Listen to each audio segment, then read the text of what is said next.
Haleluya, puji Tuhan, selamat pagi dan salam sejahtera di dalam Tuhan kita Yesus Kristus. Pagi yang baik ini mari kita menyediakan hati dan diri kita untuk bersama-sama kita mendengarkan firman Tuhan. Mari kita berdoa. Bapa di dalam surga, Bapa di dalam nama Tuhan kami Yesus Kristus, kami bersyukur oleh karena anugerah-Mu kami dapat ada sebagaimana kami ada pagi hari ini. Pagi yang baik ini kami mau mendengarkan firman-Mu. Berkati kami semua ya Tuhan. Dalam nama Tuhan kami Yesus Kristus kami berdoa. Haleluya. Amin. Puji Tuhan. Tema firman Tuhan pagi hari ini yaitu penderitaan sebagai kasih karunia. Sekali lagi tema firman Tuhan pagi hari ini penderitaan sebagai kasih karunia. Bapak Ibu jemaat yang kekasih di dalam Tuhan kita Yesus Kristus, kalau kita memperhatikan firman Tuhan di dalam Roma pasal 5 ayat yang pertama sampai dengan ayat yang ke-11 di sana, kita dapat memperhatikan, kita dapat mengambil sebuah kesimpulan bahwa kehidupan umat Tuhan, orang-orang percaya, khususnya orang-orang percaya yang ada di Roma, hidup di dalam keadaan mengalami kesesakan, mengalami persoalan, mengalami masalah, bahkan penderitaan di dalam kehidupan mereka. Kita sadar bahwa sebagai orang percaya, kadangkala kita berupaya untuk menghindar dari setiap persoalan. Kita berupaya dengan berbagai cara untuk menghindar dari setiap masalah, pergumulan, bahkan penderitaan. Kita berupaya dengan berbagai cara untuk menghindar dari kesesakan, kesulitan hidup ini. Tetapi lewat firman Tuhan pagi hari ini, kita mau belajar bersama-sama bahwa penderitaan sebagai sebuah kasih karunia. Kasih karunia yang apa? Yang Tuhan izinkan terjadi di dalam kehidupan umat Tuhan, di dalam kehidupan orang-orang percaya. Nah, kalau penderitaan merupakan bagian dari sebuah kasih karunia yang Tuhan izinkan terjadi dan dialami oleh orang-orang percaya, maka penderitaan itu adalah sebuah realita yang harus dihadapi. Kita tidak akan pernah dapat menghindar dari penderitaan kalau penderitaan itu sebagai kasih karunia yang Tuhan izinkan terjadi di dalam kehidupan kita. Nah, pagi hari yang baik ini kita mau belajar mengapa Tuhan mengizinkan penderitaan kita alami di dalam kehidupan kita, sebagaimana orang-orang percaya yang ada di Roma mengalami penderitaan. Hal yang pertama yang dapat kita pelajari lewat kebenaran firman Tuhan di dalam Roma pasal yang ke-5 ayat 4 dan ayat yang ke-5 disimpulkan bahwa penderitaan Tuhan izinkan kita alami agar apa? Kita hidup sepenuhnya berharap kepada Tuhan. Jadi Tuhan mengizinkan setiap orang percaya mengalami penderitaan sebagai sebuah kasih karunia di dalam hidup ini supaya apa? Supaya setiap orang percaya hidup untuk apa? Berharap sepenuhnya kepada Tuhan.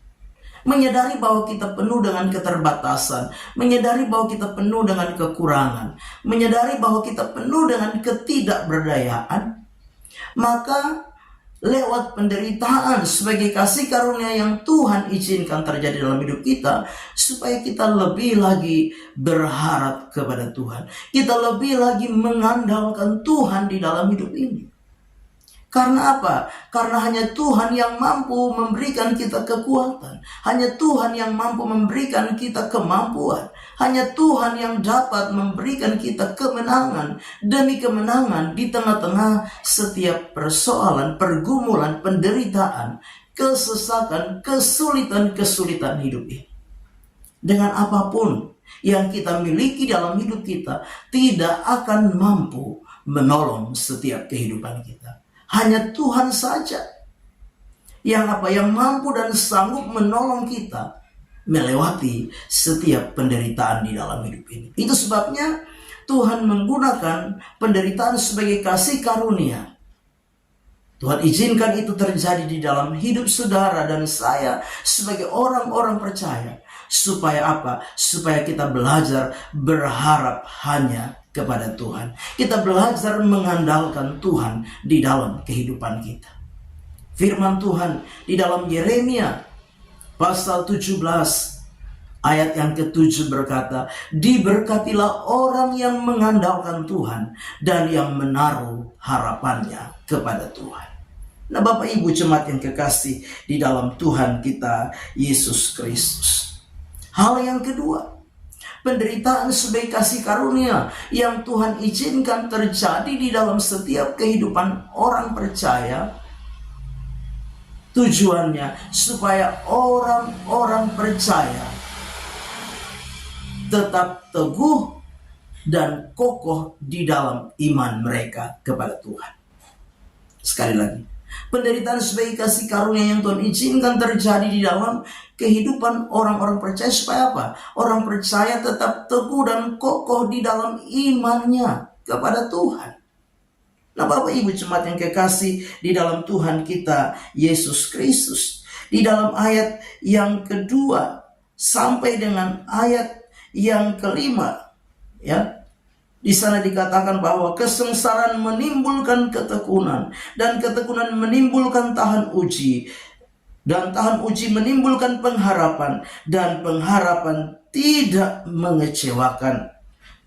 Bapak Ibu jemaat yang kekasih, sebagai orang-orang yang percaya kepada Tuhan, kita harus percaya, kita harus yakin bahwa penderitaan, pergumulan, masalah, persoalan, kesulitan, kesesakan yang terjadi dan Tuhan izinkan terjadi dalam hidup kita bukan untuk membuat kita menjadi hancur, bukan untuk membuat kita menjadi rapuh, bukan karena Tuhan tidak sayang kepada kita, tetapi Tuhan melakukan semuanya itu, mengizinkan semuanya itu terjadi dalam hidup kita supaya kita menjadi anak-anak Tuhan yang teguh, anak-anak Tuhan yang kuat, anak-anak Tuhan yang kokoh, anak-anak Tuhan yang senantiasa teguh berdiri di dalam iman, di dalam pengharapan mereka kepada Tuhan.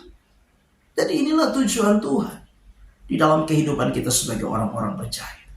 Nah, Bapak Ibu jemaat yang kekasih, pagi hari ini, apapun pergumulan kita, apapun masalah yang mungkin sedang kita hadapi hari ini, apapun persoalan-persoalan yang mungkin sedang kita gumuli hari ini, ingat bahwa tujuannya Tuhan izinkan itu terjadi dalam hidup kita supaya kita menjadi anak-anak Tuhan yang kuat.